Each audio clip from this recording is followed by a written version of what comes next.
শীতকালে স্নান করার পর প্রথম কাজটা হলো রোদে গিয়ে বসা। তাই সকাল সকাল স্নান করে আমিও রোদে গিয়ে বসেছিলাম। ছোটবেলায় এই শীতের রোদেই বই নিয়ে পড়তে বসতাম। সময় কত তাড়াতাড়ি পেরিয়ে যায়, তাই না? আমরা কত তাড়াতাড়ি বড় হয়ে গেলাম। বড় হওয়ার মাঝে একটা জিনিস তো রয়েই যায় যে সেই ছোটবেলাটা যদি ফেরত পেতাম তাহলে কতই না ভালো হতো। যাই হোক, অনেক জ্ঞান দিয়ে ফেললাম।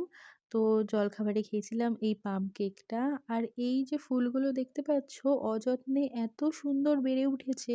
আর আমি সেদিনকে লক্ষ্য করলাম এরা না পায় জল না পায় কিছু।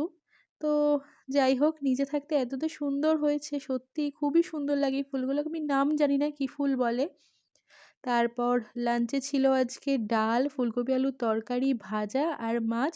যেহেতু আমাদের বাউনি বলে একটা নিয়ম আছে, মা করে, ওই জন্য পিঠে করেছিল মা সন্ধেবেলা।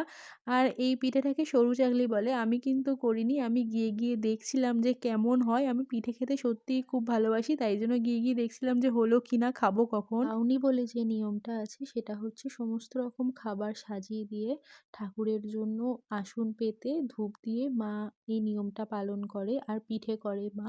তো সেদিন তেমন কোনো পিঠে করেনি, সরু চাকলিই করেছিল। আর রাতে আমি ওটাই খেয়েছিলাম। তো আজকের জন্য ব্লগটা এটুকুই রাখছি। দেখা হবে নেক্সট ব্লগে।